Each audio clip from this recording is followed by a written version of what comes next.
स्वागत है एक बार फिर से आपका। और वीकेंड बैठकी में आज चर्चा हो रही थी मार्केट की, फिर हम लोगों ने आईटी सेक्टर पे बातचीत की। अब दो सेक्टर पे हम बात करना चाहते हैं वेरी क्विकली। एक तो गोल्ड बनाम इक्विटी और एक दूसरा रियल एस्टेट। पहले गोल्ड ले लेते हैं क्योंकि इस पे संक्षेप में बात होना संभव है, फिर रियल एस्टेट पे आएंगे।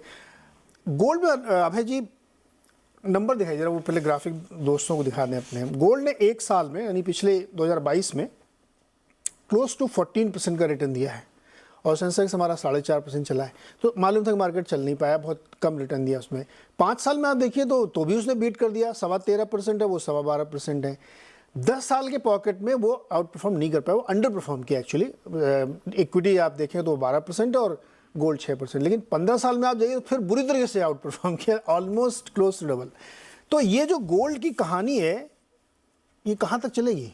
सर पहले मैं कहना चाहूँगा ये जो ग्राफिक आपने दिखाया है इसकी वजह से आज काफ़ी घरों में बहुत लड़ाइयाँ होंगी कि क्यों नहीं खरीदा गोल्ड। मैंने कहा मुझे था क्या मना आपसे। किया? ये देखो गोल्ड का देख रहे हो गोल्ड शेयर के पीछे पड़ रहे तो दिन भर दिमाग खराब करते रहते। बिल्कुल। तो उस डिस्क्लेमर के साथ मैं गोल्ड का एक्सपर्ट नहीं हूँ, पर इस समय मुझे लगता है ट्रैक करते रहते हैं क्योंकि इन्वेस्टर्स पूछते हैं एलोकेशन में गोल्ड कितना रखे। तो ये जो आपने ग्राफिक दिखाया इंडियन रुपीस में, ये इंडियन रुपीस का ग्राफिक है क्योंकि हमको $1 का बेनिफिट मिलता है, नेचुरल हेज है हमारे पास। करेक्ट। यूएस डॉलर में गोल्ड अभी भी बहुत अंडर ओन्ड है मेरे हिसाब से, क्योंकि 5 साल में काफ़ी रैलियाँ हुई। जो कोशिश करी लोगों ने $2,000 का पर आउंस का रेट ब्रेक हो जाए, वो हुआ नहीं। और उसके बाद जब भी बढ़ता था फिर गिर जाता था, 1650 पे आई थिंक मेरे ख्याल से आ गया था। तो इस समय एक बहुत ही अंडर ओन्ड एसेट क्लास है ग्लोबली गोल्ड और प्रेशियस मेटल। बिकॉज एक लोगों का ये भी सोचना है कि गोल्ड कौन खरीदेगा, मिलेनियल्स हैं, उनको कोई इंटरेस्ट नहीं है, कोई इसको जमा करके नहीं रखना चाहता, it's not a store of value.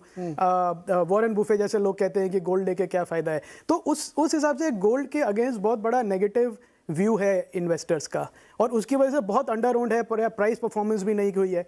तो मेरे एक्सपीरियंस से मैंने देखा है कि एसेट क्लासेस काफ़ी सारी जो इस सिचुएशन में आ जाती हैं कि कोई उनको प्यार नहीं कर रहा है, सब कह रहे हैं कि ये तो चलेगा ही नहीं, उस टाइम पे वो ब्रेकआउट करती हैं। मुझे लगता है शायद इस साल गोल्ड वो कर सकता है, सरप्राइज कर सकता है, just because it is technically heavily under owned और सेंट्रल बैंक्स भी अंडर ओन्ड है इस समय। तो अगर सेंट्रल बैंक्स का भी डेटा देखें, उनको भी काफ़ी जस्ट रीबैलेंस करने के लिए अपने रिजर्व्स को गोल्ड बड़ी मात्रा में लेना पड़ेगा।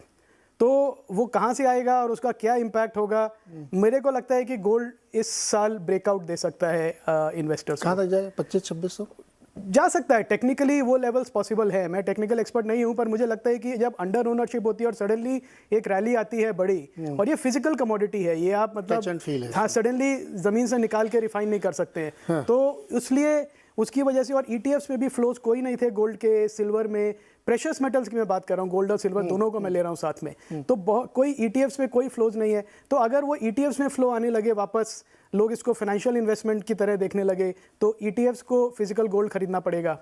और एक डिमांड आई अगर गोल्ड, फिजिकल गोल्ड की भी, तो ये प्राइस कहीं का कहीं भी जा सकता है।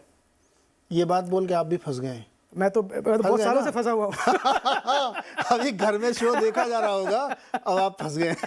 अभी दूसरों को समझा रहे थे, अब खुद फंसेंगे। सुदीप सर, गोल्ड खरीदा था आपने 2022 में, क्या अभी खरीदेंगे कि नहीं खरीदेंगे? देख के लग रहा है कि यार ले ले तो अच्छे रहते।